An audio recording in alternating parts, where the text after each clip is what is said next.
This time on Pawn It through the Grapevine. Well, I know a little bit about this book in particular. It's real. This book shows that it's all real. You know, quite possibly worth 3 times that amount. So you're looking anywhere from $1.3 to $1.4 million. I probably could not offer you any more than, say, Deal. How are you all today? I hope you're having a great day. I've got this manuscript of some Tolkien Silmarillion. I see you've got a really old book there. That's a really old book. So you what are you looking to do with this? Are you looking to pawn it? Are you looking to sell it? Or are you looking to? Yeah, I'm just kind of strapped for cash. I just need some cash. Well, I know a little bit about this book in particular. I think this was one of Tolkien's later works that he had done. I think that is something that he'd probably done to try to fill in the blanks in his stories with basically more stories. Just to give history on stuff. I mean, I don't know too much more about it. Tyne Lee? Yeah, Patrick. Have you ever seen one of these before? A junior token? Yeah. I've got a regular copy. I don't have, like, one of these. I mean, like, look, bruh, the words are written in red. You know what that means? You're probably going to tell me. Written by Jesus himself. Clearly. Well, clearly we don't know enough about it to try to make you an offer, so we're going to have to call in an expert. Do you have a few minutes just to sit around and wait, just, to thumb up your ass and just wait for somebody else to come along? Absolutely. Take your time. 3 days later. We've brought in our expert today.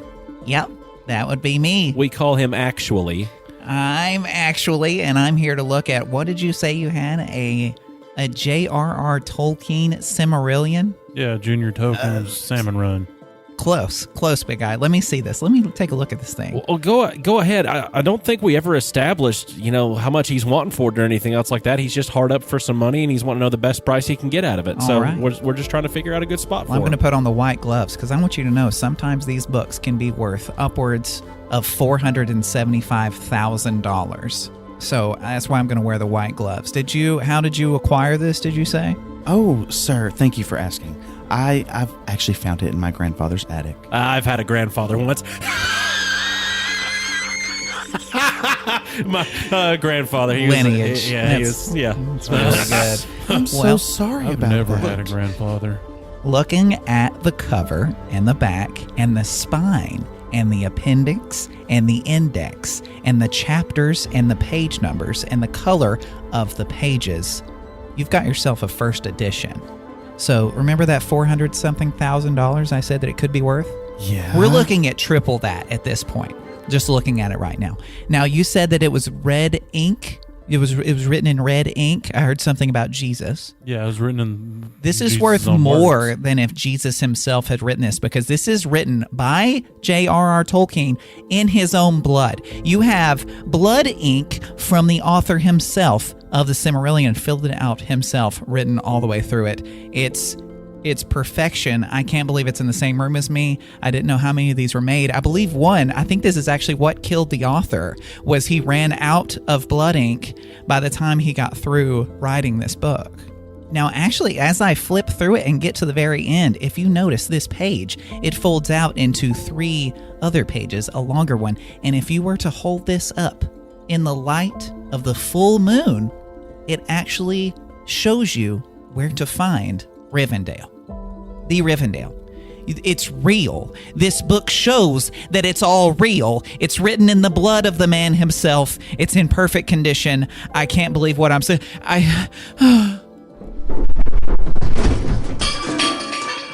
Let's give him $30. You were thinking that it was worth $450,000, but then he said it would, quite possibly worth 3 times that amount. So you're looking anywhere from $1.3 to $1.4 million for this book. I would be. I want this. I want this for my collection. I think that this would be an excellent addition to the shop. But, comfortably for me, I probably could not offer you any more than, say, $4,500. Oh, well, I'll just take $200. I really just need to go buy some crack. How about $200 in a back rub? Deal. I'll give That you is the back rub. that is such a special thing. Thank you so much. I'm glad he's giving you that back rub because here at this pawn shop, family comes first and money comes second. At the Brass and Tin. You gentlemen have a fantastic day. Days, I had one of the... Next time on Pawn It Through the Grapevine. There was a Smithsonian article that just recently came out that said they found bones, partial bones from like 15 different bodies in Ben Franklin's basement. Hit the bodies in the floor. Hit the bodies in the floor. Hit the bodies in the floor. Hit the bodies in the floor.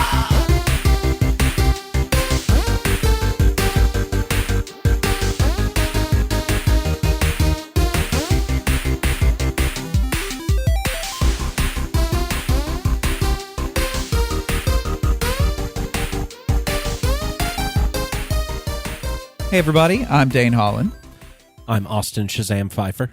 I'm Marcus. I am Electric Man. I'm Austin Tiny Zent, and the door is open. To Nerd It Through the Grapevine, the podcast where four best friends gather weekly to talk about our favorite parts of past, present, and future nerd culture. And a large part of my favorite piece of nerd culture in the author Neil Gaiman and his most recent Netflix series titled The Sandman, which is from his comic books that he wrote and the audiobooks that he produced or that he was a part of, and now the Netflix series. And it's all becoming something popular again when it hasn't been popular since the 90s. And I've grown up loving this work of art by him. It made me read all of his prose as well, like starting with The Sandman, the comic books. But I kind of want to talk about just like what The Sandman basically is, because I'm sure some people have been scrolling through Netflix. They see it pop up on there and it's like, I don't know what this is. It looks kind of cool. Moving on. You need to stop and you need to press play, because here's why. Marcus? Don't watch the trailer. I watched the trailer No. and it looked like garbage to me, to be completely honest. It looked like CW, like Shannara stuff to me. Because you cannot contain the epicness of the story in a mere trailer. You can't do it. Because they already know that the Gaiman fans and the comic book fans, like, they're going to be all into this, like, already. Don't need us to watch a trailer to know we're going to want to watch it. Yeah. It's for, the lowest common denominator, that we've mentioned before in the past. But the comic books of The Sandman, written by Neil Gaiman, they came out in January 1989 and ran all the way through March of 1996. And that made up 75 issues and 10 volumes altogether of this comic run. And when it was out, it was insanely popular. It was with DC Comics at first, and then all the way up until issue 40-something, it moved over to their Vertigo line of stuff, so they could get a little bit different with it and not have it connected to that DC name, to where, because sometimes the red tape dealing with like the title of DC, this is a DC comic book, red tape gets a little bit thicker dealing with them as it does whenever they, decide to go the Vertigo route instead. But it is about Dream of the Endless being the main character in it. And Endless is a godlike type character that they transcend gods. Like, they've been here longer than anything. Like, they've been in existence longer than anything. And they make up all these different personifications of various metaphysical entities. So, Dream is, like I said, the main one. There's also Death, Destiny, Destruction, also known as the Prodigal Son, Desire, Despair, and Delirium, which was previously known as Delight. So Delight turned to Delirium eventually. I like Delirium better. Oh, Delirium's awesome. The character themselves is just wacky. It's amazing. And the way their artwork is drawn in the comics, so cool. Anyway, I'm on that's on topic, but that's a little off where I was going with it. But just hearing about that type of lore with this, like, these are the main characters in this, like the Endless, the Immortal that we've talked about in a section of yours. That might have been last week, actually. But they are that. They're immortals that are in charge of these realms. And Dream, he controls the dreaming. He is the dreaming, Without him, there would be no dreaming.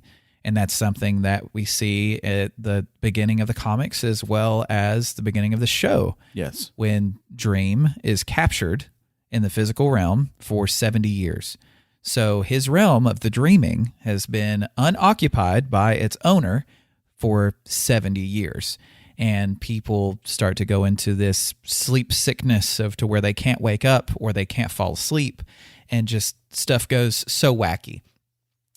And while he's gone, his realm is collapsing and falling apart. And now he has to have his journey of finding his way back to the dreaming and to get it all right again and hunt down some nightmares that have gotten on the loose and all kinds of neat things like that.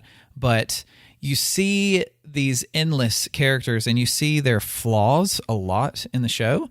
And them being these immortal godlike characters, a lot of times you don't get the flaw side of those characters because a lot of times they're not the main focus of a story. A lot of times they're the giant being that you can barely comprehend in the story. Right. They're often fixtures of the world or of the setting that you're in. Exactly. And they are basically the main characters of this story instead. So they're hyper focused on. So you get to see all the good decisions they make, the bad decisions they make, and how they change and how even they as characters didn't think they would ever change. Especially with Dream, him being captured for 70 years and seeing the effect that had on his entire existence, he decides that change maybe not be it may not be the worst thing. And his sister Dream, they all consider each other brothers and sisters, all of the Endless, and he's the closest with Death, and that is his sister. And like dreams and death, when you think of that outside of the comic book world. Like people say the closest to death you can be is while you're asleep, right? So dreams and death go together pretty well. Just like despair and desire, they are twins in this, and they go hand in hand with that. So they're the closest of those two. The story is just how epic dreams can be and how effective they are in people's lives, and how when you put a physical manifestation on a lot of these ideas of the dreaming, like of how wacky that can get in the real world as well as in the dreaming, because you see it as a physical plane, like as you follow Dream there and these other characters there as well. And it's very interesting and poetic, and it draws from many, like Cain and Abel are two characters in it that exist there in the dreaming with that's interesting. Yeah. And Dream's other name is Morpheus. He's the Lord of the Dreaming, King of Dreams. He's got all kinds of names, but Morpheus is really the main one that you hear him called besides Dream. So I saw the first episode, and I liked it a lot better than the trailer made me believe. Yes. That actor has kind of got some sort of otherworldly vibe about him. I think he's pretty good for that kind of role. Yes. So from what I understand, Charles Dance, the guy that plays Tywin Lannister, he's a sorcerer, and he's actually trying to summon Death. Correct. Dream's sister. Yes. Correct? But he accidentally summons Dream. Correct. And then they keep him in this pod for like 70 years. So I just really liked that episode, how the son... Well, I don't want to spoil the episode for people who haven't seen it. Anyway, just watch that episode at least to see if you're going to like it or not. But I did have because now that Cain and Abel are a part of this lore in my head, it makes me wonder if he based this off of any type of lore or if it's all kinds. Okay, of lore. Yeah, because kind of like Gaiman does. He does that sometimes. Like he just like basically all myth and legend is real in Gaiman's works. Yeah. Like there's one point to where they talk about like the gods of Greece. Talk about like Zeus and everything else like that. Right. Well, and in American Gods too. Like he has all Loki, all the gods basically. Sorry, I didn't mean to cut you off. Well, no, that's fine because I mean that's what I was getting into. Like it's almost like their method of dying as a god in this universe is the same method of dying in the other universe of American Gods, which is written by the same person. They have an expiration date. The only ones that don't die are the Endless. So even the gods themselves know that they're not infinite. They're older than the gods. Yes. Yeah, I like that idea. Oh yeah. And it makes sense that Dream and Death are close because the little Death is referred to as both an orgasm and a dream. So to me, that kind of makes sense. Right. I've only seen the first episode as well. And Dane, I hate you. I'm just going to go ahead and say it because like I was given homework to watch some of the show. Correct. And I was like, I don't want to be forced to watch a show. Okay. So I watched an episode because I'm a good boy. Yes. And then I was like, God, why does this have to be so good? Because now, I mean, I don't like reading graphic novels and those types of things, but now I want to consume all of it because the visuals in the show were stunning. Incredible. His initial costuming with his mask and things were super cool. I told you And that it we've would make got more a sense. Creepy painting in the corner that I guess is from that. Yes, it is. It was super cool. My big complaint, I Yes. only had one. Yeah. Why they have to pick the boniest man in the world to play Dream? Because he is. He is a tall, lanky, otherworldly looking, extremely pale with a shock of black hair and stars with pools of black for eyes. That's the way he's described in the comics the and actor everything. fits the description. Nailed it. Because I mean, the guy does great. Don't get me wrong, but I was sitting there going, man, this guy's like painful to look at. He's so bony. Oh, yeah. But at the same time, he's jacked. So I don't understand. Right, yeah. I'm like, how can you be so like willowy and muscular at the same time? He's bony you're, jacked. You're an enigma, sir. Yeah. Boney Jack, the dreamy endless. That's the one. And in while they were sure, why It had not? to be done. Why not? Whenever they were designing the character of Dream for the show, they actually started off trying to make him look just like in the comics with, like I said, a shock of black hair. So like a lot of hair and it being extremely messy, like static had been put to it, and his pale skin almost paper white. They started with that and they were like, this looks like somebody cosplaying an anime character in the real world, since they had it set in like 2021 in the show, because in the comics it was set like in the 90s, like it was set when it's written, and they dialed it back. They said, okay, let's keep dialing it back a little bit at a time until we get to a point to where he still has that otherworldly vibe to him, but he could also blend in if he were, walking down the street. Like you would take a second look at him maybe as, well, that dude looks weird, and then you'd keep walking, as opposed to, who's this, anime kid, who's this weeb, walking down the road. And that's something that Neil Gaiman had gotten a lot from fans when they first saw that character, that he looks nothing like Morpheus. And Neil's like, I understand that, but you also needed to see what I saw when we started this and how we got there. And he's been a part of this entire situation from beginning to release. Like, he is a part of every decision of casting, of the writing for the screenplay of it, like translating it, because you can see, as someone like myself who's read the comics and listened to the audiobook, you can see where he decided, okay, this story, while good and important in itself, for the overarching story that we're basing this, the TV series on, which really is only following the main story of Dream and, all his trials and tribulations and stuff, he took little pieces of his smaller stories within the Sandman comics and smushed them together and kind of gave other characters this certain characteristic that maybe another one had in a one-off, like somewhere else. Characters. He's combining it all in a way that he feels is important to get it in there, but it maybe wasn't as important to have this one side character have this long story, while the issue of the comic was awesome. It didn't quite work if they're just having to have, 11 episodes in a season or whatever. And I think this one spans for 2 of the volumes, maybe. I think it was about 2 volumes out of the 10. It was this first season. And hearing him talk about it and the decision making and how much, this is a huge part of his life's work. This is what he is known for before American Gods and Good Omens with Terry Pratchett, which is also an amazing TV show on Amazon Prime that he was directly involved with. American Gods is a show he was not directly involved with, and it flopped because he wasn't having all the say that he had in both The Sandman and Good Omens, which are both already, like, fans love it. And new fans are coming along to where it's bringing them over to his other titles and the other mediums that this is available in.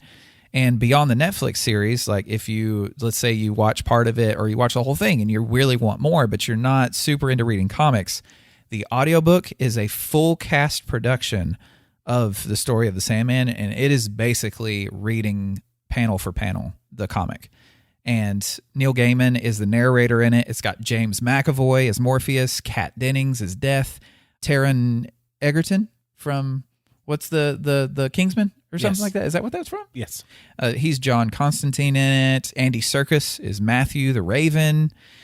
Michael Sheen plays Lucifer in it. John Lithgow's there. David Tennant's there as Loki. Kevin Smith is in it. Like, all of these people are playing the voice actors in the audiobook presentation of it. And it's phenomenal. And it's so good. They had phenomenal voice acting cast even in this show, because there's some of these creatures that come to life in the dream that are not, that are not alive and real except for when they're there. One of them is a pumpkin-headed character that is voiced by Mark Hamill. Nice. Yes, it is. And that is Kevin Smith's character in the audiobook. And then you've got another character in there that is a Raven's character, a kind of, a bird raven. Matthew. Matthew, voiced by Patton Oswalt. Yes. Nice. And that's who Andy Serkis plays in the audiobook. And who'd you say James McAvoy plays? McAvoy is Morpheus. Dream. Nice. Yes, and it's so good. Oh, it's so good. The audiobook is incredible. Tiny, you're going to love it. I cannot wait for you to listen to that. You'll like it even more than the show. Definitely check it out. Yes. Yeah, I want to watch more of the show. I just haven't had time. I want to address the elephant in the room from the first episode. Is there? There is one. Okay. Now, it's going to sound weird, okay? And I don't mean this to sound weird. Please don't.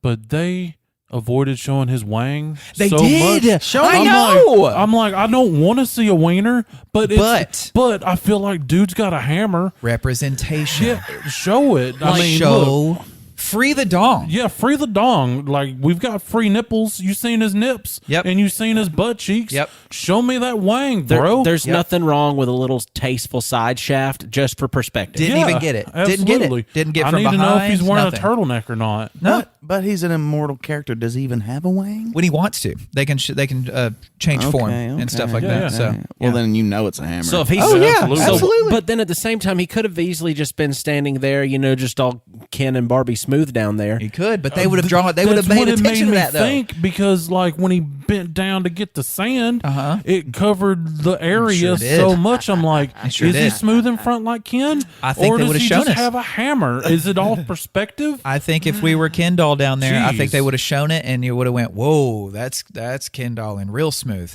But they decided to avoid it. So I think what he is hauling, we're never going to get to see it, and it's not fair. He definitely had the performance everybody. package from Manscaped. Yeah. Oh, absolutely, absolutely. Watch the show, listen to the audiobook, and read the comic book. Consume the Sandman in every way humanly possible, because you're going to love every moment of it, and you're going to see a lot of characters from other mythos make their way into this in really neat ways as well. And you'll find out very quickly why it's one of my favorite works of art ever, all time. It helped inspire Metallica to write one of their biggest hits they ever had. Blam, blam, blam, blam, blam, blam, blam, blam. Praying with small children is metal. See, the cool thing about it is it enters you into almost his alternate reality, the way that he brings in all these, ideas and anthropomorphizes them. It's just really cool. Almost as cool as alternate reality games. I've heard about these things, and I've always wanted to play one, but I feel like in order to do so, it's got to be the right time and the right place. You still got a rich friend? No, You're gonna need no. one. You're thinking augmented reality. Oh. An alternate reality game is an interactive networked narrative that uses the real world as a platform and employs transmedia storytelling to deliver a story that may be altered by players' ideas or actions. So basically, our world is the game. Mm-hmm. There was one for Halo. It was called I Love Bees. It was, What? It was an Easter egg. I'll get there. I'm skipping ahead. Yeah. There was some involved around Cloverfield movies. It was huge. Like every time a Cloverfield movie comes out, a new ARG comes out. It involves the company behind everything. At one of the Comic Cons, there was a Slusho truck, which had a clue on it, which led you to another clue and another clue, basically to tell you that, hey, we're coming out with another Cloverfield. So that's Bad Robot, right? I'm pretty sure, because they did it with Lost too. They had one of these games. They did do it with Lost, and it was really cool. Yeah, there's so many out there, and I want to be a part of one. I got to this rabbit hole from listening to a podcast called Rabbits, which is a narrative podcast that takes place around an alternate reality game. And before that podcast, I'd never really heard of it. So I dug into it, and it just gets cooler and cooler the more I go, because it's like being part of a D&D campaign, but it's you as a player. That sounds so niche for a podcast. How did you come across Rabbits? I just stumbled. Really? I was like, what is this? Just rabbits. I'm like, what the heck is this? Do you know if it's indie or if it's like a well-known kind of thing? It is a side project from another larger podcast called Tannis. Yeah, okay. So it's kind of like an offshoot. I can't think of the company right now that makes it. Gotcha. Okay. He even wrote a standalone novel that's not... It takes place in that world as one of the iterations of the game, but it's not a novelization of either one of the seasons, because now there's 2 seasons, whereas for a long time there was just 1 season. Oh. The podcast, each season takes place around a different iteration. It takes place around 8 and 9. So you're following a person playing the game who inadvertently ends up playing this game because they're trying to dig into something. The first season, she's trying to find her friend who was playing this game that was called Rabbits. So she's digging into that. She has a podcast. It's strange. You just got to listen to it. Sounds very meta. It is very meta. Yeah. And she ends up inadvertently playing it. And it gets crazy. So one of the biggest ones that had come about during our time is Cicada 3301. Some of you may or may not have heard to it. Heard to it? I don't know what heard that, of it. Yeah, heard to Some it. of you may or may not have heard of it. Wow.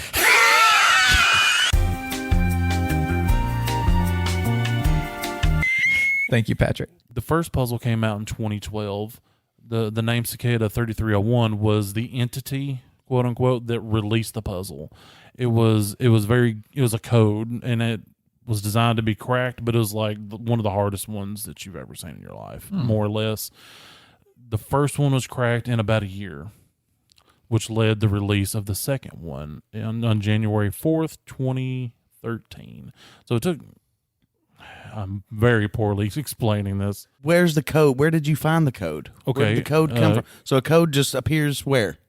Was it a thing you download? It took place on the internet. Let me see. Anyway, it was released on the internet on just a social media platform. The first puzzle was. It employed different forms of cryptography, and the second one was released on a different one. The last one was actually released on Twitter, and the third one remains... It's not been cracked yet.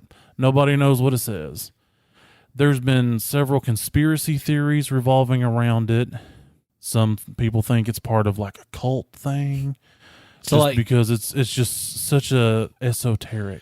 So the people that are not involved with these games find out about these games and feel like they're actually like real world plotting scenarios that are happening? Probably, because I remember when Lost did this. So in between seasons, maybe 3 and 4 or so with Lost, in between a couple of different seasons of Lost, they would play a commercial because, Lost aired on ABC. And so the first commercial after when it came to commercial break was something called the Hanso Foundation. And if you go to the website, the Hanso Foundation, there's it takes you to a real website, but then there's like a clue. And then that leads you to another website. And then there's like another clue. It's basically just like Easter egg hunts for super fans.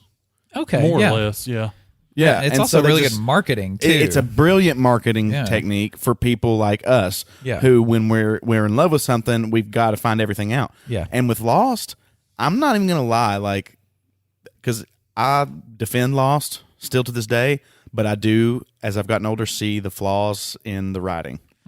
But there are some answers to some questions they never really answered in the show that I believe were answered in the alternate reality games. And I'm not wanting to try to start a microphone war with anybody, just because it's not necessary. But I think that sounds like a much more fan interactive way of getting people more involved with the show rather than having a companion podcast to listen to with the show. I feel like every big property that I've seen come out with a television show or a movie here recently is like, make sure you tune into the companion podcast for da-da-da. And it just, it makes me feel drowned. Yeah, it's not as interactive. This is very interactive. I mean, it's taking this not real world and fusing it with ours. Right. It's almost like adding a layer of lore in a way that's really not there, but it makes you feel like it is. Yeah. Like you said, a lot of it's used for marketing and like this. Like nobody really knows who's behind Cicada 3301 or even what its purpose is. There have been other subsequent puzzles released, and whoever started it ended up releasing a statement saying if it wasn't signed in the specific way like the first two puzzles were, then it wasn't real. Because people are trying to replicate it and make it bigger. Gotcha. But only 3 puzzles have been released. You can still find the third one. It's still up to being cracked. Because like I said, it's not been cracked so far. And as the group gained notoriety and public attention, a lot of people feel like it's part of a cult due to some of the contents of the message of what was released. I don't even know what you'd call it. They call it a puzzle. I wouldn't really call it a puzzle. Well, if it's anything like I have to keep relating this back to the Lost one because it's the only one I know of. But it's like, it comes with its own set of lore, kind of. So it's like as you crack these codes, you're unlocking this part of the story. I really don't know because I couldn't find what it actually said. I could find names of the people who cracked said code and when they did it, but I never could find the actual contents of what it was. I'm sure it's out there. I just couldn't find it myself. It's like a super exclusive video game that people that really want to put effort into it are going to play, and you don't have to just sit on the couch to play it. Like you can go into the world and crack this code, which I mean, it's a video game, right? I mean, it's essentially it's a video game in real life that you're the character of. Yeah. And there's no cost to play it except for what you need to support to do it. You know, it might have you, like, I don't know, drive to Nashville and go to a specific bar at a specific time and look at a specific thing. Yeah. I mean, it was released with a statement like it was looking for intelligent code cracking people, something about cybersecurity. You know, it had this big long string of things that it was looking for. Yeah. That makes you believe that it's almost like a government thing. Right. And like you said, it's not. It's people playing this game. Now, if it is backed by some company that wants to offer somebody a job for cracking all 3 of them or whatever, that's awesome. And I hope it works out for whoever's able to figure this crap out. They get to the end of the game and they get to what they think is the actual final clue, which leads to the treasure. They're so excited to open it, and it's just a contract from the CIA. Yeah, congratulations! You're our new head of cybersecurity or whatever. Like the room lights go out and then the lights go back on, and there's instantly 40 people in the room with you, and none of them are wearing pants. What's one of your weaknesses? Like this is part of the interview process. One of us. It's like that movie A Beautiful Mind, and Russell Crowe just realizes that he's been like imagining all of it. Yep. That the CIA is not really trying to hire you. Which that's also a really You're just paranoid. good movie. No, that's a very good movie, and I just spoiled it for everyone who's never seen it. You're welcome. Something like this that can get people with more of those kind of brains that are most likely going to be the kind that are stuck in the house, like deciphering stuff and going through this. Like, well, if you want to find out the next clue, you have to go down to this and this pub. They're like, well, shit, now I got to get out of the house. I kind of want to for this. Yeah. I'm gonna get out of the house. Then their mom calls and they're like, hey, what are you doing, honey? Oh, I'm going down here though. You're doing what? You're joining a cult? What's wrong with you? You don't drink. Honey, we need to have a talk. I'm worried about you. We need a Grapevine ARG. We need to figure out how to make one of those. Oh my gosh. That But would be. we have to release it in some way that's I mean, We'll figure it out. I don't know, just We'll gotta be figure like it out. secretive and We'll be can- the ones playing it. Yeah, only us. We can just we only released it on one square of toilet paper in our bathroom that we share when we're here. we can do it on an episode of Grape Flavored Gaming to where we just carve a specific GPS coordinates into the lawn. Lawnmower Simulator? Yeah, and Lawnmower Yes, Simulator. yes. Oh, it's perfect. That'll be great. All right. I've been looking at light side Force religions other than the Jedi. Because the Jedi are boring now. Well, They're not, because they're still like just the most like badass because they have lightsabers. But it does seem that the people in charge now are like kind of stuck on this. Oh, well, Star Wars is Jedi versus Sith. Duh, that's what Star Wars is. Whereas I feel like if we were to focus on, I mean, not even just these ideas, these are just the ones I like. That we could kind of like we were talking a few weeks ago about expanding lore rather than just kind of playing off nostalgia and lowest common denominator stuff. But I just wanted to talk about some of these and just see what we think. Because so are we looking at the highest common denominator? Yes. Nice. it depends on how you look at it. So and I'm going to butcher these names, by the way. Yes. So it's like the Barandu Sages. Would be one of these light side religions. So they're like proficient in precognition, and they like can warn like their city peoples on like when these violent storms on their home planet are going to happen, and so they can kind of think of them as like diviners, kind of, or like seers. Like they can kind of see the future with the precognition stuff. And so after some time, they become like these priest rulers of their planet, which is awesome. So they can prevent catastrophes and wars and things. Their philosophy tends to center on like inner peace, inner calm, and they kind of just heed the Force in like this meditative way. And they counsel against, hasty or brash actions while contemplating the mysteries of the Force. Gotcha. So it's like it's a branch of Jedi religion, it's or not a branch of Jedi. No, these are a whole new thing.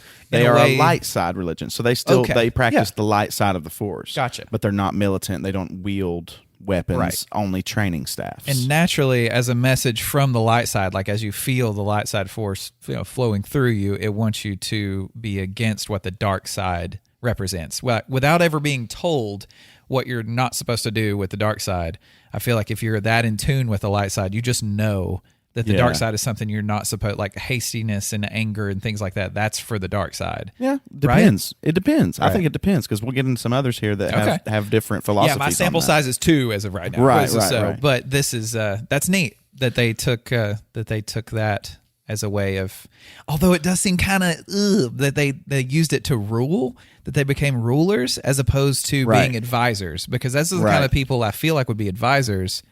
But when if your planet has that much disaster naturally, like you would eventually become the most important. Right. Well, they can like prevent war and catastrophe too. Well, they can already see the outcome of said war, and they know how to prevent it. Right. So I think that is kind of what it's supposed to be. I mean, like I'm not immersed myself in these. I just took notes, off some videos and some Wikipedias. Yeah. But it's just cool to me in a way. But I do see the dark side of that. They use their power to dominate and politically, So that's kind of strange. Yeah. Not just politically, but spiritually as well. Well, did they use it to dominate, or was that given to them? Because there's a difference between. I think because they're a light side force religion, from what I understand, I think they kind of were benevolent leaders, much like the Jedi are portrayed to be. Yeah. You would think, but I think that would make for a really good story as to the sketchiness that could go on with that kind of power. Like which of these religious leaders basically become a little more corrupt with the idea of stopping wars that they may have special interest in maybe wanting to happen. Right. Well, there's a storyline right there. There's a trilogy, if you will, or absolutely. Or a standalone. But the Jedi do recruit a lot of the sages, and to where eventually their numbers dwindle, and once the Empire comes in, they kind of get taken out because the Empire deems them as too similar to the Jedi. But they would be like Jedi sympathizers kind of thing. You like, or at least just natural allies Jedi in the sense that they're light side force. Right. So they end up kind of dying out. But there is a theme that kind of emerges from these that I've found here, where they all kind of see the Jedi as too militant, and I think that's an interesting thing, and things that I think would be interesting to explore in new movies or shows or whatever. Well, that idea is even seen, like in the Clone Wars. Like when you follow that story, you see a lot of them struggling with the idea that, like, man, the Jedi, like, we're just tools for the army. Like that's all Yeah. we ended up. But we We're just wanted to. soldiers. We wanted to not be fighters. We're supposed to be monks. And yeah. that's what we are. We're generals in an army. Like, what is going on? So that idea is sought after in the Clone Wars, especially. Yeah. They go through a lot of that. Does Plo Koon show up at all? Plo Koon in the Clone Wars? Yeah. Oh yeah, yeah. He's Okay. one of the. That's where I fell in love with that Jedi character. Like he's one of my favorite characters in Star Wars because of that. Cool, because he actually visits the homeworld of these people and trains with them. In Legends or Not sure. okay, Not sure. Didn't do that detailed research. gotcha. I figured But most there- of this is from Legends. I would say Because- some of it is, but some of it's definitely not. Oh, okay, Especially when we get to these next ones, Uh-huh, the Church of the Force. okay. So they are centered on Jeddah, the one we saw in Rogue One, and the Temple of the Kyber is like their main like holy site, I think. So they're kind of like this underground, non-Force sensitive members of this church. Okay. So they just kind of adhere to the light side in secret when the Empire takes over. So like Lor Santeca from the Force Awakens, like he would have been Church of the Force. Gotcha. So it's these people who are, secretly subjugated by the Empire, but they hope and they're in private that the Jedi will take back over and save them. Like kind of. Chirrut and Yeah, the blind guy. I Baze? cannot remember his name. Yeah. Chirrut is the blind one, right? I think. Yeah. Baze, And Baze, maybe is yeah. the other big one. Yeah. They come in later. I think they are affiliated with the Church of the Force. Okay, But gotcha. I think they're even a little higher up. Oh, okay. Church of the Force would be the non-Force sensitive types. Well, I mean, I don't Okay. even think he I was don't- force sensitive. I think he just wanted it really hard. Yeah, and he trusted in it so much Yeah. that he's Yeah. just like, I can't feel the Force, but I know it's here. Yeah. Well, I'll go ahead and skip to them Maybe? while we're talking about them. So those would be called guardians or disciples of the wills. So I think whichever Okay. they are, Yeah. I forget. I think it's Guardians of the Wills. I think is what they're Maybe. titled. Yeah, I think. it's possible. Could be wrong. I put guardians and disciples of the wills in the same kind of category here because I couldn't really tell much difference of them. So the Church of the Force, the guardians and disciples of the wills are basically the Church of the Force's Jedi Knights. Like that's their arm of that branch of that like school of thought.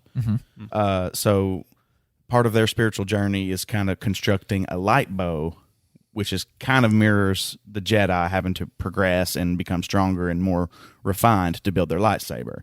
It kind of mimics that a little bit. And so they sense the Force as a presence almost. But the disciples, they believe that you should try to understand the will of the Force, and they can kind of touch both dark and light sides. Oh, Yeah. I didn't realize that. And apparently they're the keepers of the Journal of the Wills, which we all know is Star Wars. Like that's the text crawl at the beginning, those come from the Journal of the Wills. And so these guys are the ones that protect that. That's awesome. That is so cool. That is so cool. Yeah. I mean, what do you mean we all know that? I didn't know that. I thought I had learned that on this show. I mean, I think I'd heard that before, but then I didn't remember it until one of y'all said it. I knew about the wills, but I didn't know that that's what the. But the Journal text of the scroll Wills was. And is it's the text WHILLS, Correct. right? Wills. Okay, Whills. Yeah. Wills. And they were Chirrut and Baze were Guardians. I think so, yeah. Guardians or Disciples one, I forget. Right. They may be. Are they interchangeable or are they two totally different things? I don't know. That's beyond. Yeah. Who cares? I don't really know. This is just an Right. overview. Yeah. But again, even the Guardians and Disciples are more passive than the Jedi. Gotcha. So the next one are the Dagoyan Masters. So they kind of reject this dichotomy of light or dark. They just see it as the Force, right? I think. Kind of like the gray Jedi in a way. I guess. But I think the Gray Jedi, I don't know. I'm no expert. But they don't use their Force powers. They believe that actually using the Force is like perversion of the faith. You're supposed to just feel it around you and in all things and not like manipulating it.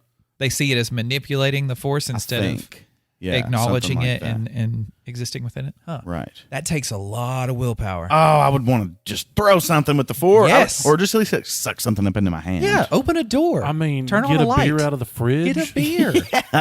You know, like my dog can't do it. But no, they so I would can see do it that with as the like a Force. sin. Because Yeah. it's beer. Okay, I don't know. I would get a water out of the fridge. There. Are you happy? But again, we see this theme where these are completely pacifists. Like they do not believe in violence at all. Mm-hmm. So these are kind of all of the Force and everything is kind of modeled after some Buddhist ideas. Right. But these would mirror actual Buddhist monks a lot more closely with the whole anti So violence thing. Would chugging my Force brought to me water be considered violence? I think anytime you manipulate the Force, it would be considered perverse. It's a violent act upon the Force because you're forcing it to do something for you. But it's called the Force. It's so funny. It's like, I don't know, what are you going to call this? I don't know, the Force. Force. But then it just became like legendary. Yep. How stupid. all it took. It's so stupid. I know. I love it.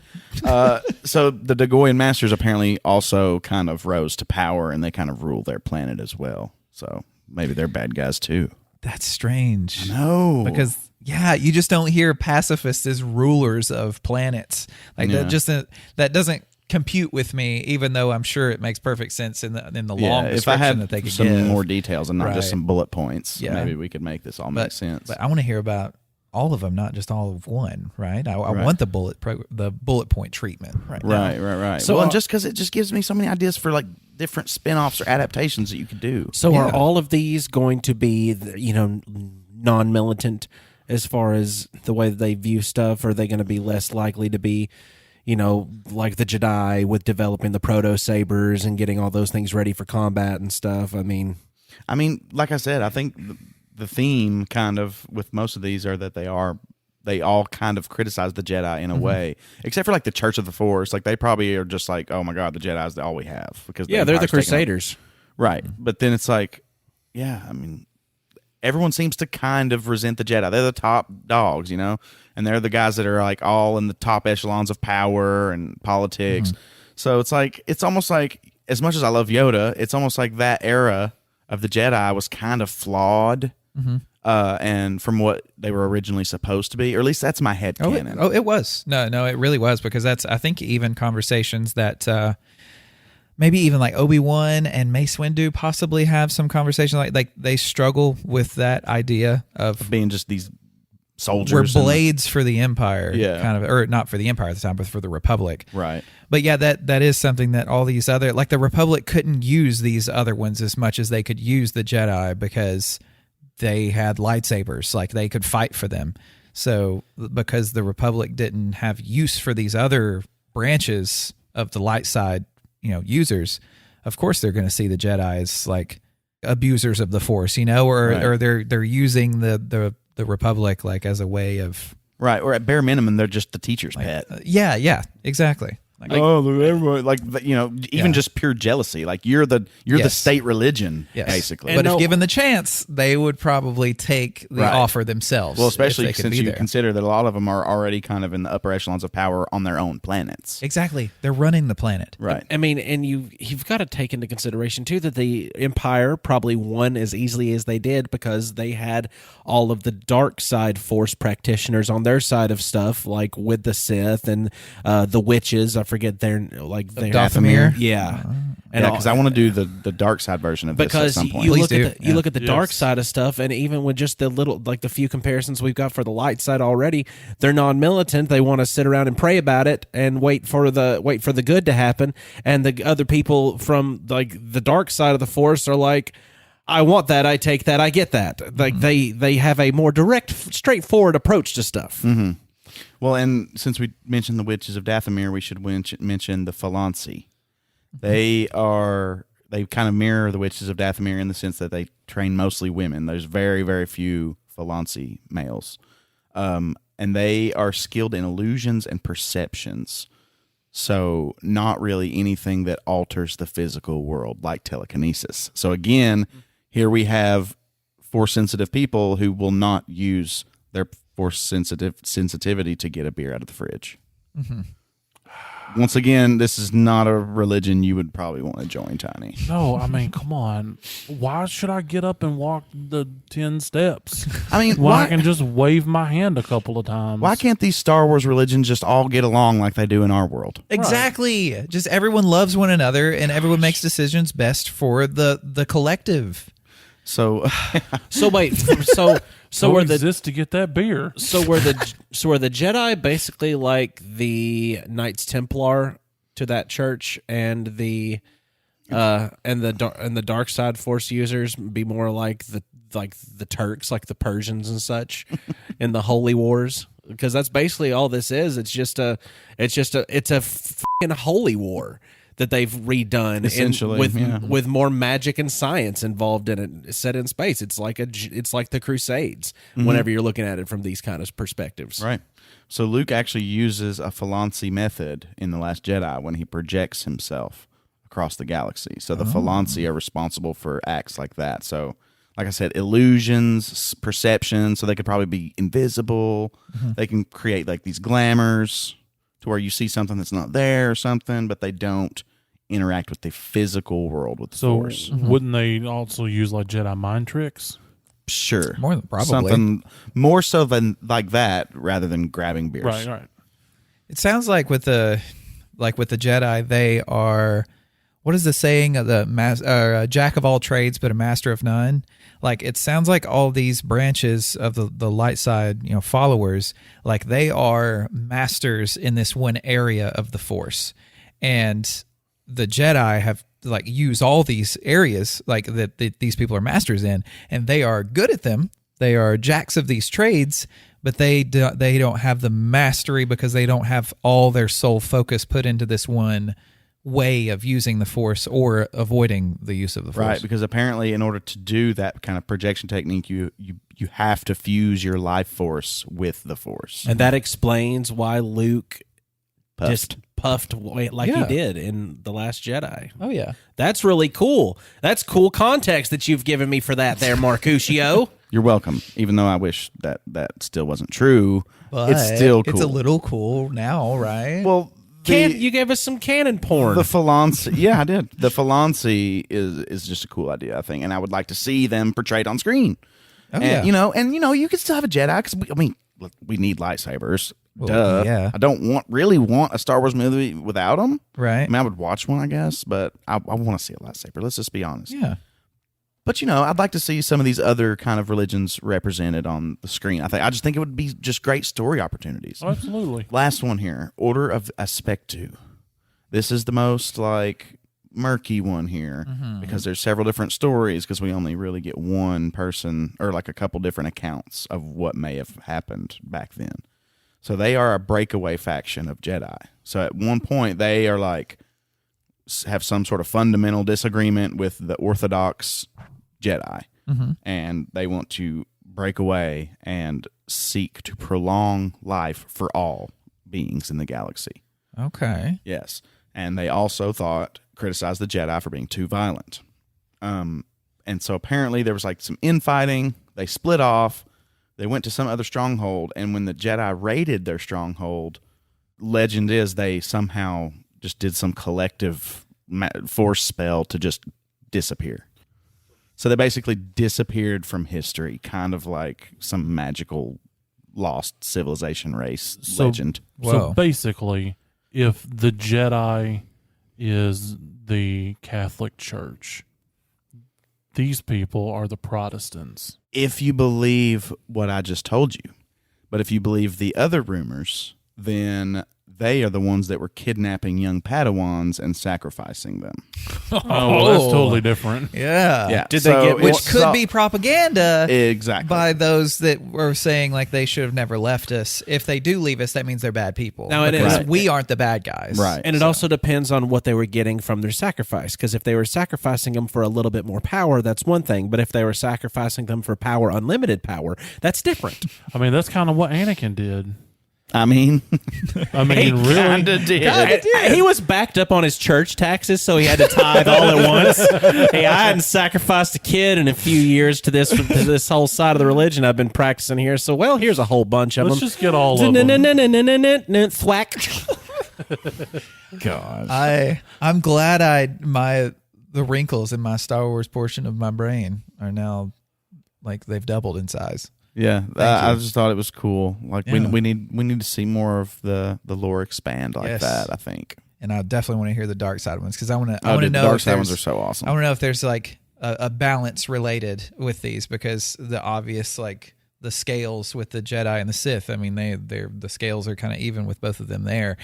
And like you said, the witches of Dathomir and the non-witches of Dathomir, the light side ones, Falancy, they kind of balance one another, it seems like. So it'd be cool to see if like there's a direct like correlation. Yeah, like a yin and a yang for these things. Right, because I mean what you just said, that's the whole idea of the light and the dark side. Yeah, yin yang. Yeah. So. And, that sounds like something that, like, once we get into researching it just a little bit more, we'll have your light side, we'll have your dark side, we'll be able to actually, kind of put their strengths and weaknesses up against each other and be able to make a good comparison. That seems like something that we could spend a lot of time doing, actually. I mean, it'd be pretty fun, don't you think? Yeah. I mean, we could binge on that, just like I've been binging something here recently. I've been binging something that has 18 seasons. 18 seasons and 20 episodes or more per season. Gosh, there's RuPaul's Drag Race. There's Are they drag racing? Is that what it is? Drag racing? There's some drama. There's some history. There's a bunch of stuff that you'll learn throughout it. Family. You have to have this intense feeling of family, like you belong. And there's also death, where some of the main characters end up dying.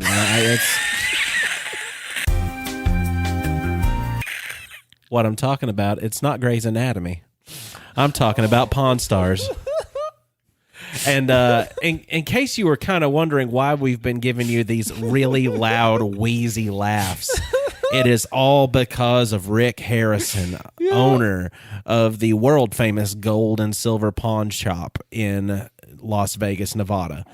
Well, after watching so many episodes of Pawn Stars, you come to realize that if Rick's making a funny, he's wanting to make sure he's making a funny, and it is the funniest thing you've ever heard.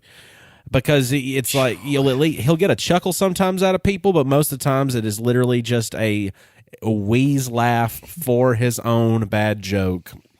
And let me give you a little bit of rundown of Pawn Stars real quick, because Pawn Stars, as fun as it is to watch, is not an original idea.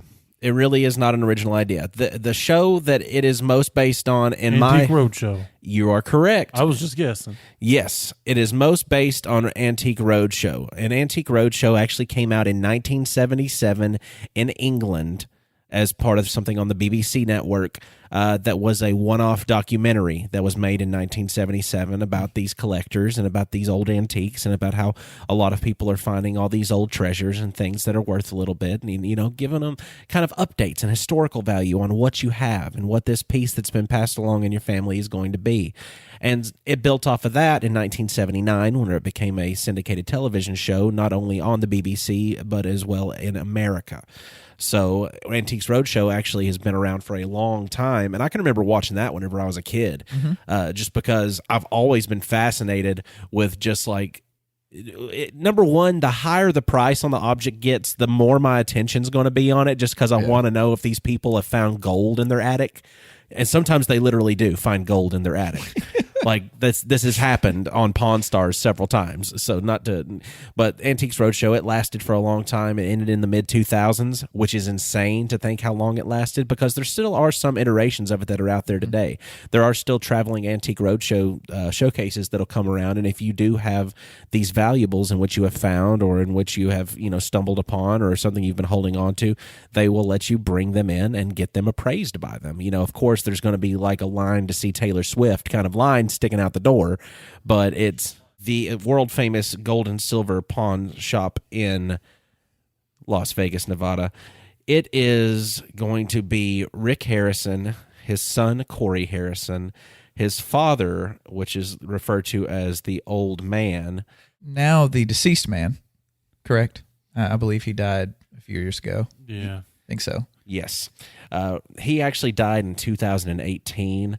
His name was also Richard Harrison. Oh. So you got Richard and his son Rick. So he was a junior. And then you've got Austin Russell, also known as Chum Lee.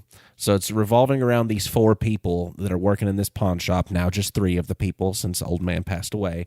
And Old Man was kind of always my favorite. He was crotchety. He was crotchety. So crotchety. And he hated everything. He did, but man, whenever he knew something, he would hop. Like if he knew something was valuable, he was not afraid to bargain with you. He was the best of the bargainers in the show as far as like, I want this item. I can see the potential in this. I'm going to offer you more money.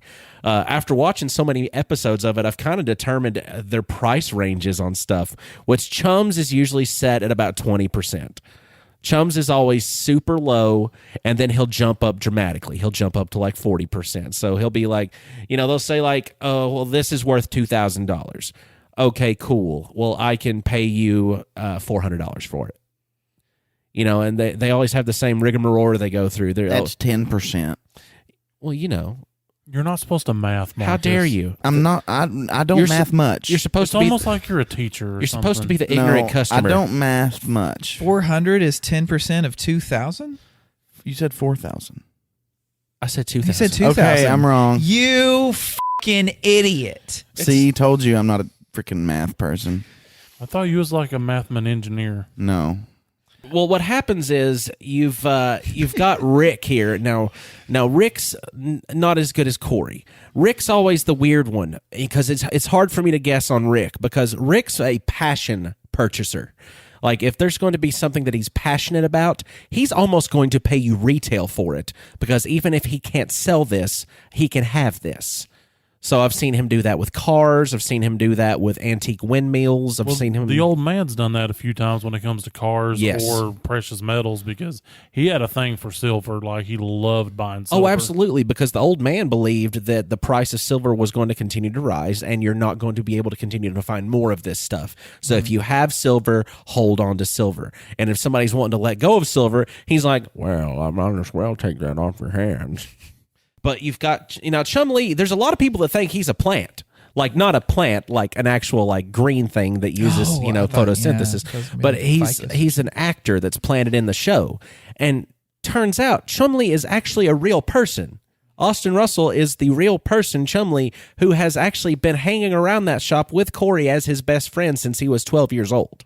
And I kind of enjoy the show more so watching it, knowing that, because the interactions between him and Rick, even though some of the stuff in the show seems just nasty, awkward, cringe for how cringe the writing is on it, the actual interactions that you catch every now and then between Chum and Rick would be just like me aggravating Dane's dad if I was to be at a job with him. Like, let's see what I can do to push this guy's buttons right now. Yeah. And it's a very fun thing. They have History Channel. They have the Antiques Roadshow was on there for a little while. Then they had American Pickers as well, which that had Mike and Frank, the two guys in the one van. Also a really good show. Very good show if you like. Cool van. Like, I just love the variety that you can get in this kind of show in, like, what do you want to learn today? Because they will teach you, because it being a History Channel show, they are very focused on giving you these bits and pieces of input on these items and where they're from. Yes, they are taking breaks, doing Wikipedia studies, being fed lines and everything else. But the way that it comes out to me is very educational. Because they also do cross-platforming with stuff, with Forged in Fire that I've mentioned on here previously. One of the guys on Forged in Fire is actually one of their recurring blade specialists that will come in, Dave Baker. I call him... Actually, I've got a list of recurring characters that are on the show, and if you've ever watched Pawn Stars, you'll know that they always... David Baker's been on Pawn Stars? Yes, he has. Wow, I didn't realize that. And I've watched a bunch of them. Ancient Aliens. But you've got a bunch of different ones, and I've only included maybe about 4 or 5 on here. I haven't actually counted. But some of my favorite ones that are recurring, you've got Steve Grad, the Authenticator. That's his title. He's the Authenticator.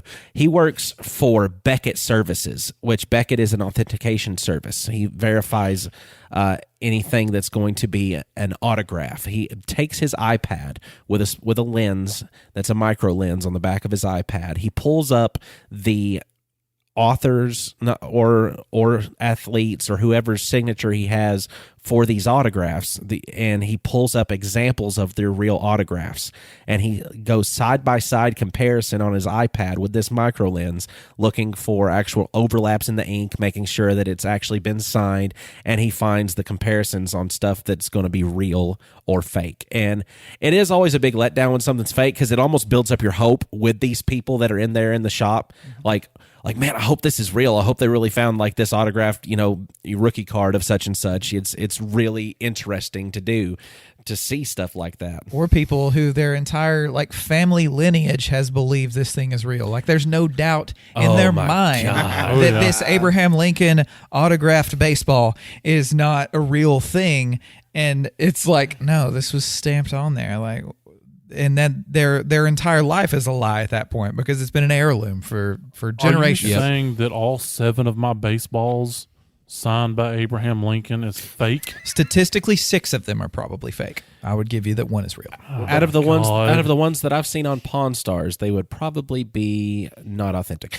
Dave Baker, his nickname is the Railroad Smith, because that describes his look to a T. He's a man that just stepped off of an 1800s railroad, and he is going to be a smithy. He's got the look.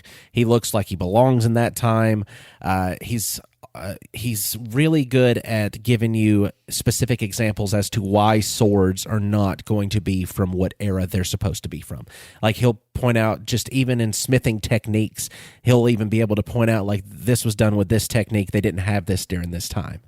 So blade reproductions that even look like they are more antiqued and they look older, he'll be able to pick them out. We've got the librarian. Her name is Rebecca Romney.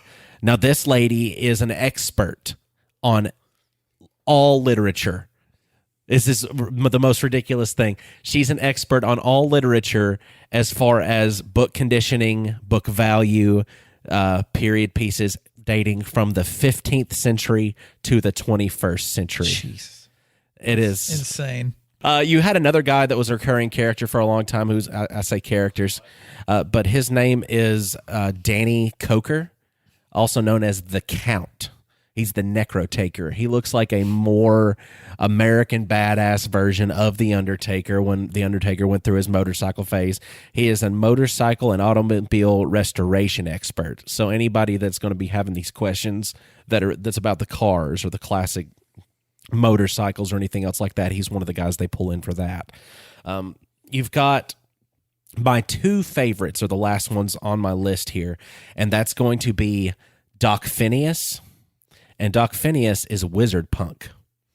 He is literally obsessed with steampunk. And this man has got the most vast knowledge of everything that is antique. Anything that is involving like gear-driven industrial age machinery and anything else like that. This guy is like us. He's just an uber nerd for it. And that's where he just knows everything. That's his specific area, that like if they get any of these old machines or these old, there was this one that was a globe that was a star chart based off of astrology and other religions that were combined into a specific science back 1,000 years ago. And they were going through this description of it. He walks in the store and he says, "Oh, hey, you've got one of those." And he's just a really excited character for stuff that we would not know anything besides it looks like a really crappy globe. Like, this guy knew exactly what it was just by seeing it. And then you have the master of all things on Pawn Stars. And they call this guy a lot of times. He is the administrator of the Clark County Heritage Museum and the Howard W. Cannon Aviation Museum. Those are at the McCarran Airport. His nickname is Hatbeard the Red. I was just about to ask, is it to do with the beard and the hat? Hatbeard the Red, Mark Hall Patton. Now, Mark Hall Patton has got a long beard list of, well, beard too, but just things that he knows. This man is an expert in all things that are coming in that are going to be American history or late English history, anything revolving around the English period to where England became the colonies and then the colonies became America, all of that kind of stuff. He's just an ocean of this knowledge. Imagine watching, 40-something episodes of Pawn Stars in just a few days, and you've seen this man almost 20 times. Like, the ratio of him being on the show as opposed to not being on the show is ridiculous, but he's one of those guys that would probably be so into the stuff that he knows that it would be hard to have normal conversation with him, because that might be all that he's got. That's all he knows. That's all he can conversate about. But I recommend somebody to take some time and to invest a little bit of their time in watching some of this, some of this Pawn Stars action, because it's very entertaining, it's very educational, and also that's going to be us one of those days. Like, hopefully I can deliver lines better than these guys can. Oh, I'm not talking about we're going to be on TV. I'm talking like we're going to have some old stuff that we felt like was worth collecting, and we hoarded it, and then now we find ourselves 40 years later in the future. It's worth nothing. And we're thinking like, oh man, this has got to be worth something, and it's either going to be or it's going to be, looks like we're not able to make a deal today. Like my closet of haunted Furbies. Yeah. And I've got some Beanie Babies still. Hey, that was going to pay for college. That was going to buy you a new car. Those haunted Furbies sound a lot more interesting, though. I'm like, is it just like Ooh, Dad. Can we make some long Furbies? These Furby impersonations are making me feel, as the kids say, some kind of way. So I think we need to get out of here. Thank you all for listening to us on iTunes, Spotify, Good Pods, CastBox, blah, blah, blah. All the things that you listen to us on. Keep doing that with 5 stars. Yum. And comment yum if you really think we're tasty to listen to. Whether you like us or you don't like us, 5 stars feels so good. And then click on the link to, what's it called? Red something? Well, you got Redbubble and you got Teespring. And Teespring. Click on those and you can find things with our logo and names and fun things like that. And they're not crazy priced. I tried to price them to where they made sense. And you can wear us on your body. Do that. And if you want to kind of pick our brains a little bit over what something might be worth, send us pictures of your valuable objects and your address at Nerd Grapevine on Twitter, Instagram, or Facebook. And if you would like to donate a little bit to the cause and get a shiny holographic Nerd Through the Grapevine sticker, access future content that we don't automatically make public for everybody, such as Grape Flavored Gaming and other stuff we've still got in the works, donate to the Patreon. And you can find us on Patreon by going to Patreon and looking up Nerd Grapevine. And as always, I like to give the disclaimer. We have a lot of nonsense on this show.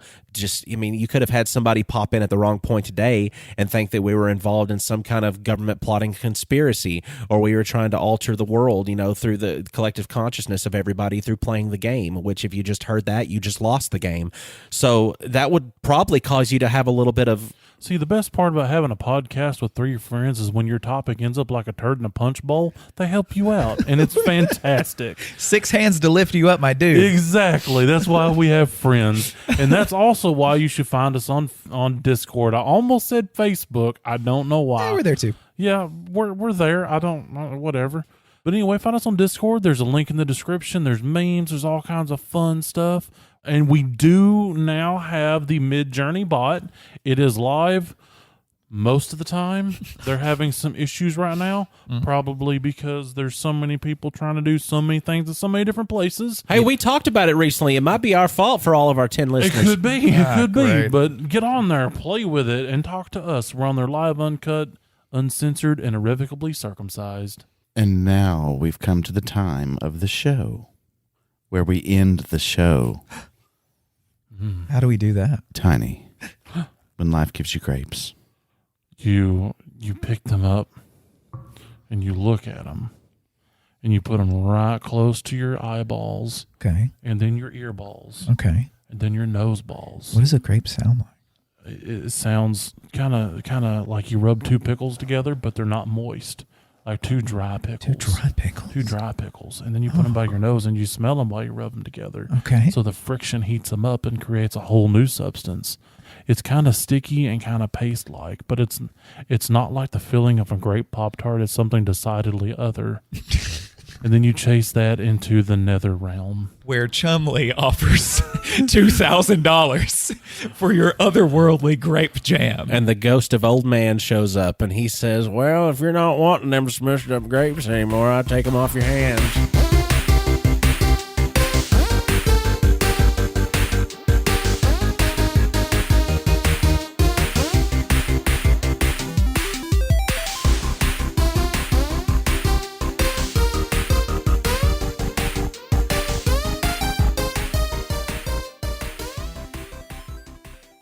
Deal.